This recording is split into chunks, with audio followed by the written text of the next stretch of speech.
Hello friends, welcome to Christian class again. दोस्तों, last time हम लोगों ने रिलेशन फंक्शंस के बारे में काफ़ी चीज़ें डिस्कस की थी। So today we are going to discuss a question of function which are very important from exam point of view and competitive point of view as well. So let's start the video.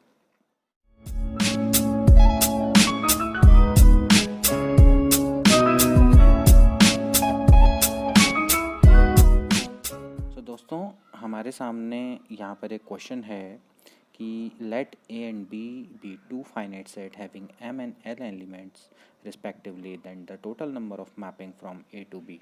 Okay, आपको बताना है कि ए और B दो आपके finite set हैं,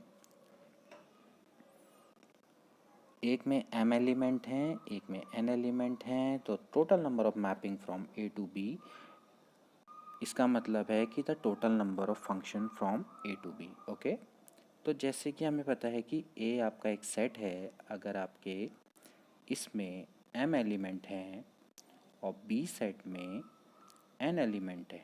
okay, तो इसके बारे में हमने पहले भी डिस्कस किया था कि यहाँ पर हर एलिमेंट के पास, हम कह सकते हैं कि हर एलिमेंट के पास अपनी एक चॉइस रहेगी। ओके, यानी कितनी चॉइस रहेगी? N choice. ओके, तो पहले अगर इसमें पहले एलिमेंट है, जैसे माना ए का पहला एलिमेंट A1 है, तो इस पर अगर पहली चॉइस पहले एलिमेंट के पास सपोज करो n चॉइस हैं, इसी तरीके से जो दूसरा एलिमेंट अगर इसका A2 है, माना इसका दूसरा एलिमेंट क्या है? A2, इसके पास भी टोटल कितनी चॉइसें रहेंगी? n। तो n into N into N up to कितने टर्म्स हैं आपके? m टर्म्स है। ओके, तो इसका आंसर क्या हो जाएगा? n की पावर m। ओके, तो यहाँ पर आपका डी ऑप्शन जो है वो करेक्ट है। ओके, तो बच्चों अब हमारे सामने नेक्स्ट क्वेश्चन है, where if F x is equals to है ए माइनस एक्स की पावर एन की power 1 upon N, where A is greater than 0 and N is the element of capital N, then आपको F O F X निकालना है। Okay, F O F x is nothing but a composition of two function. Now यहाँ पर आपकी F की composition F के संग है, तो आपको हमें पता है कि F O F x is nothing but, हम इसको लिख सकते हैं F of F X. Okay, तो हमने इसी रूल का यहाँ पर यूज़ करना है। तो आप देखिए, अगर हम इसकी वैल्यू को रखें यहाँ पर, तो एफ एक्स की वैल्यू है आपकी ए माइनस एक्स की पावर एन की power 1 upon N. Okay, now let मैं एक काम करता हूँ, इस पूरे पार्ट को मैं वाई मान लेता हूँ। ओके, तो यहाँ पर से आपका क्या हो जाएगा? ये हो जाएगा एफ वाई। ओके, तो F Y is equals to, अब देखो आपकी जब एफ एक्स की वैल्यू ए माइनस एक्स की पावर एन की पावर 1 अपॉन एन है, तो आपने बस एक्स को क्या कर देना है? वाई से रिप्लेस कर देना है। तो यहाँ पर आपका क्या हो जाएगा? ए माइनस वाई की पावर एन की power 1 upon N. Okay, now अब अगर हम इसको फर्दर सॉल्व करें, एज वी नो दैट कि y की जो वैल्यू है, y की वैल्यू हमने क्या मानी थी? y की वैल्यू भी आपकी, आप अगर इसको देखें तो y की वैल्यू आपकी क्या है? a माइनस एक्स की पावर n की पावर 1 अपॉन एन। तो आपने यहाँ पर इसको वैल्यू को पुट कर देना है। तो आप इसकी वैल्यू को अगर आप पुट करेंगे तो what we get, will get a minus X की पावर n की पावर 1 अपॉन n की पावर आपकी क्या हो जाएगी? n। ओके, ये तो हो गई y की पावर n, और आपके इसके होल बाहर से आपका कितना है? 1 अपॉन एन। ओके, तो देखो n से n आपका कैंसल्ड आउट हो जाएगा, तो यहाँ पर जब बचेगा, क्या बचेगा? ये बचेगा a माइनस का हो जाएगा आपका प्लस x की पावर n की power 1 upon N. Okay, I hope कि आपको समझ में आ रहा होगा क्वेश्चन। ओके, तो यहाँ पर से देखो आपका, देखिए a से a कैंसिल आउट हो जाएगा, ये बच जाएगा आपका x की पावर n की पावर 1 अपॉन एन। ओके, तो n से n कट गया, तो आपका इसका आंसर कितना आ गया? x। ओके, सो हम यहाँ पर से देख सकते हैं कि इफ एफ एक्स बराबर a माइनस एक्स की पावर n की पावर 1 अपॉन n, तो then F O F x is equals to x। Okay, तो राइट आंसर आपका कितना होगा, x होगा. So this is the right answer. Okay, now dear student, moving to the next question. A set has 3 elements and B set has 4 elements. The number of injection that can be defined from A to B. देखो आपको क्या निकालना है, injection निकालने हैं. Okay, तो मैंने आपको पहले ही बताया था कि इंजेक्शन में हमें 1-to-1 करस्पॉन्डेंस होता है. ओके, तो जब 1-to-1 करस्पॉन्डेंस होता है तो मैंने आपको बताया था कि अगर आपके बी में m एलिमेंट हैं और ए में n एलिमेंट हैं, so the number of injection आपके क्या हो जाते हैं, MPN. ओके, तो MPN, तो यानी यहाँ से अगर हम इसको निकालें MPN, what is the value of M, that is 4, और P, और जो आपका N है, N की वैल्यू आपकी 3. ओके, हमें यहाँ पर एक चीज़ मैंने आपको और भी बताई थी कि the value of M should be definitely greater than और equals to n. Okay, m की वैल्यू n से बड़ी या उसके बराबर हो सकती है. m की वैल्यू n से लेस नहीं हो सकती, अदरवाइज इसकी वैल्यू अगर नंबर ऑफ इंजेक्शन आएंगे वो क्या हो जाएंगे, 0 आ जाएंगे. तो अगर आप इसको निकालें तो अगर आप फैक्टोरियल, तो ये होता है आपका 4 factorial divided by 4 minus 3 factorial, that is 1 factorial. Okay, तो अगर हम इसको आप सॉल्व करें तो ये हो जाएगा आपका, ये हो जाएगा 4 फैक्टोरियल. एक्चुअली 1 फैक्टोरियल 1 होता है, तो 4 फैक्टोरियल आपका कितना होता है, 4 into 3 into 2 into 1. It simply means 24. Okay, so from here the right answer is 24.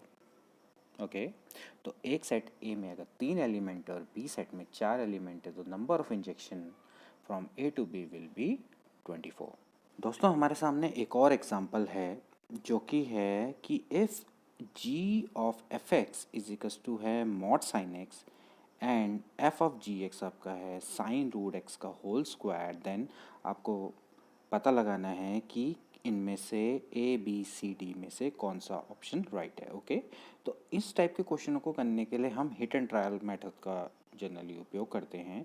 तो आपको कुछ ही नहीं करना है. जैसे फॉर एग्जांपल हमारे सामने ऑप्शन नंबर ए है, तो ऑप्शन नंबर ए को हम ट्राई कर सकते हैं कि जैसे एफ एक्स बराबर साइन स्क्वायर एक्स है और जी एक्स बराबर रूट एक्स है, देन क्या होगा. तो लेट आपका क्या है, एफ एक्स बराबर हम साइन एक्स मानते हैं. ओके, लेट एफ एक्स बराबर हमने साइन एक्स मान लिया. ओके, और जी एक्स बराबर हमने क्या मान लिया, रूट एक्स मान लिया. ओके, तो आप सबसे पहले आप निकालें g ऑफ एफ एक्स. तो g ऑफ एफ एक्स आपका क्या हो जाएगा, यहाँ पर से अगर हम यहाँ पर से देखें g ऑफ एफ एक्स अगर हम ट्राई करें, सो ये हो जाएगा आपका g ऑफ, ये हो जाएगा आपका g of sine x.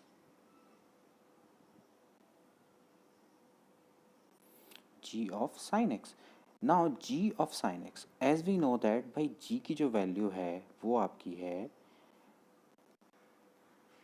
F X की वैल्यू आपकी हमने मानी है साइन स्क्वायर एक्स. सॉरी, इसको थोड़ा करेक्ट कर लेते हैं. g ऑफ एफ एक्स की वैल्यू आपकी है sine square x. Okay, first option में F x is equal to sine square X है और जी एक्स बराबर रूट एक्स है, तो ये हो जाएगा g ऑफ एफ एक्स बराबर हो जाएगा g of sine square x. Okay, now g of sine square x, g of sine square x क्या होगा आपका, डेफिनेटली आपका अगर आप देखें तो जी एक्स बराबर होता है रूट एक्स. तो g of sine square x आपका क्या हो जाएगा, under root of sine square x. Okay, अगर हम इस ऑप्शन से देखें तो g of sine square x आपका क्या हो जाएगा, under root of sine square x. Under root of sine square x is, हम कह सकते हैं under root of sine square x actually आपका क्या होगा, मॉड साइन एक्स. ओके, यानी अगर हम देखें तो ट्रायल मेथड से हमारा g ऑफ एफ एक्स सही आ रहा है, मॉड साइन एक्स. इसी तरह से हम f ऑफ जी एक्स भी चेक कर सकते हैं. तो बच्चों हमने माना कि एफ एक्स बराबर साइन स्क्वायर एक्स और जी एक्स बराबर रूट एक्स. तो अब हम चेक करते हैं कि f ऑफ जी एक्स क्या आएगा. तो यहाँ पर से हम फिर से देख लेते हैं कि भाई f ऑफ जी एक्स क्या आने वाला है. तो f of ji x is nothing but f of under root x. Okay, तो आप f of under root x क्या होगा, देखिए अगर आप यहाँ पर से अगर आप चेक करें एफ एक्स बराबर है साइन स्क्वायर एक्स। ओके, तो कुछ देर के लिए चलो, अगर आपको ये समझ में नहीं आता तो मैं इसको y मान लेता हूँ। ओके, तो आप बताइए एफ ऑफ y क्या होना चाहिए? ये होना चाहिए साइन स्क्वायर y। ओके, तो साइन स्क्वायर y, अब y की अगर आप वैल्यू को पुट करें इसमें, तो y की अगर आप वैल्यू इसमें रखेंगे तो y की वैल्यू क्या है? रूट एक्स है, तो ये हो जाएगा आपका sine square root x. Okay, जो कि आप देख सकते हैं यहाँ पर इसके बराबर है। ओके,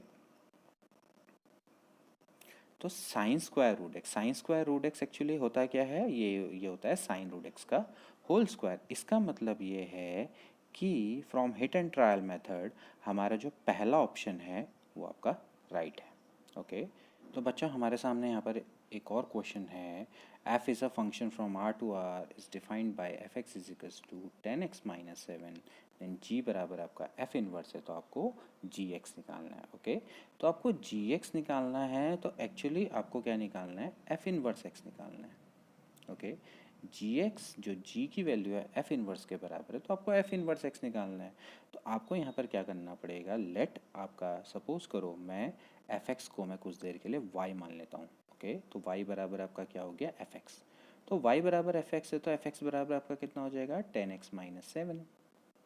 ओके, तो यहाँ पर से अगर आप कैलकुलेट करें तो ये हो जाएगा x बराबर आपका हो जाएगा y plus 7 divided by 10। Okay, तो y plus 7 divided by 10। Now we know that y अगर आपका fx के बराबर है तो x बराबर आपका क्या हो जाएगा? f inverse y। ओके, क्योंकि अगर y बराबर अगर आपका fx है तो x बराबर ये क्या हो जाएगा? f inverse y। तो इसको हम लिख सकते हैं y प्लस 7/10। ओके, नाउ अब आपने क्या कर देना है? y को जस्ट रिप्लेस कर देना है x से। तो y को अगर मैं x से रिप्लेस कर दूं तो it will become f inverse x बराबर हो जाएगा आपका x plus 7 divided by 10। Okay, बहुत सिंपल है। तो यहाँ पर से अगर हम कंपेयर करें तो C is a right answer. Okay, यानी f इनवर्स x बराबर आपका हो जाएगा x प्लस 7 डिवाइडेड बाई 10। हाँ बच्चों, हमारे सामने एक और क्वेश्चन है जो कि बहुत ही इंपॉर्टेंट है। लेट एफ एक्स बराबर है x एंड जी एक्स बराबर आपका मॉड x है, then the function phi X satisfying phi x minus F X का whole square plus phi x minus G X का whole square is equal to 0। तो आपको क्या करना है? फाई एक्स की वैल्यू निकालनी है। ओके, तो यहाँ पर आप इस क्वेश्चन को थोड़ा सा देखें तो ये क्वेश्चन कैलकुलेटिव ना होके थोड़ा ट्रिकी क्वेश्चन है। अगर आप देखें कि phi x minus F X का whole square plus phi x minus G X का होल स्क्वायर बराबर 0 है, तो यानी आपका ये स्क्वायर है और ये भी स्क्वायर है, ये स्क्वायर स्क्वायर है, तो आपको पता है कि स्क्वायर की मिनिमम वैल्यू आपकी क्या होती है? 0 होती है। ओके, तो जब ये ज़ीरो रहा होगा और ये भी ज़ीरो रहा होगा तभी इन दोनों का प्लस आके क्या होगा? ज़ीरो आएगा, क्योंकि ये नेगेटिव तो हो नहीं सकता। इसी तरह से आपका ये भी नेगेटिव नहीं हो सकता, ये भी नेगेटिव नहीं हो सकता, तो दोनों प्लस हैं। तो दोनों प्लस हैं तो कभी ये दोनों के दोनों का सम कब ज़ीरो होगा? जब ये इंडिविजुअली आपके क्या होंगे? ज़ीरो के बराबर होंगे। तो from here phi x minus F x must be equals to क्या होना चाहिए? ज़ीरो। ओके, तो इसका मतलब ये है कि फाई एक्स यहाँ पर से आपका एफ एक्स के बराबर आ जाएगा। ओके, फाई एक्स बराबर आपका क्या आ जाएगा? एफ एक्स के बराबर आ जाएगा। इसी तरह से फाई एक्स आपका माइनस जी एक्स, ये भी आपका क्या होगा? बराबर ज़ीरो होगा डेफिनेटली। ओके, तो यहाँ से आपका क्या होगा कि फाई एक्स बराबर आपका क्या आ जाएगा? जी एक्स आ जाएगा। ओके, तो from this equation and from this equation we can say that phi x बराबर जी एक्स बराबर आपका क्या आ जाएगा? F X. ओके, तो यहाँ पर से ये तीनों के तीनों आपके बराबर हो गए। ओके, अब यहाँ पर सबसे इम्पॉर्टेंट फैक्ट ये है कि देखिए आपका एफ एक्स बराबर है एक्स और जी एक्स बराबर है मॉड एक्स। ओके, तो अब यहाँ पर से सवाल ये उठता है कि एफ एक्स बराबर अगर आपका एक्स है और जी एक्स बराबर मॉड एक्स है, तो ये दोनों के दोनों इक्वल कब होंगे? ओके, जब ये दोनों के दोनों एक्स और मॉड एक्स कब इक्वल होते हैं? एक्स बराबर मॉड एक्स तब होता है जब हम कहेंगे कि एक्स बराबर मॉड एक्स तभी होता है जब एक्स की value greater than equal to zero होती है। ओके, तो जब एक्स की value greater than equal to zero होती है तो आपका एक्स बराबर आपका क्या हो जाता है? मॉड एक्स हो जाता है। ओके, तो यहाँ पर से हमें एक चीज़ तो पता लग गई कि जो फाई एक्स है वो आपका जो फाई एक्स है जो फाई एक्स है वो आपका एक्स के बराबर होना चाहिए और x की value greater than equal to zero होनी चाहिए। तो greater than equal to zero का मतलब है सीधा सीधा कि x की जो वैल्यू है वो आपकी ज़ीरो से लेके इनफाइनाइट तक होनी चाहिए। ओके, तो यहाँ पर से फाई एक्स बराबर आपका निकल के आता है x, या हम कह सकते हैं mod x, where x is zero से लेके इन्फिनिटी। ओके, तो यहाँ पर हम देखते हैं कि कौन सा ऑप्शन अगर इसका करेक्ट है। तो यहाँ पर से हम देख सकते हैं कि जो पहला ऑप्शन है फाई एक्स बराबर x where x is element from zero to infinity is right. जो हमारे सामने एक और क्वेश्चन है जो कि बहुत ही इंपॉर्टेंट है। यहाँ पर लिखा हुआ है कि एफ एक्स बराबर है कॉस लॉग एक्स और f x into f y minus half आपको निकालना है f x upon y plus f x y की वैल्यू। ओके, तो सबसे पहले हम एक काम करते हैं, इस पार्ट पे फोकस करते हैं, इस वैल्यू को निकालने की कोशिश करते हैं। देखिए एफ एक्स अपॉन वाई का मतलब ये हो जाएगा आपका cos log x upon y. Okay, cos log x upon y का मतलब ये होगा कॉस, देखिए लॉग ए अपॉन बी ये होता है लॉग ए माइनस लॉग बी। तो अब इसको आप ऐसा लिख सकते हैं, इसको आप लिख सकते हैं log x minus log y. Okay, यानी हम इसको कुछ देर के लिए मान लेते हैं कॉस ए माइनस बी, हम इसको ले लेते हैं cos a minus B. Okay, similarly आप अगर एफ एक्स वाई निकालें तो अब अगर आप एफ एक्स वाई निकाल लेंगे तो ये हो जाएगा आपका cos log x y. Okay, log x y actually क्या होता है, लॉग ए इंटू बी क्या होता है, log a plus log b. तो इसको हम ऐसा लिख सकते हैं cos log x plus log y. Okay, तो यहाँ पर से अगर आप इसको सॉल्व करेंगे, यहाँ पर से अगर आप देखो तो आपको निकालना है f x upon y plus f x y. F x upon y plus f x y का मतलब ये है, अगर आप ध्यान से देखें तो इसका मतलब है कॉस ए माइनस बी यानी cos log x minus log y plus cos log x plus log y. तो अगर आप देखें, अगर आपको मैथमेटिकल फॉर्मूला अगर आपको याद हो, cos a minus b plus cos a plus b, actually it is nothing but two cos a cos b. Okay, तो यहाँ पर से हो जाएगा ये हो जाएगा आपका टू कॉस लॉग एक्स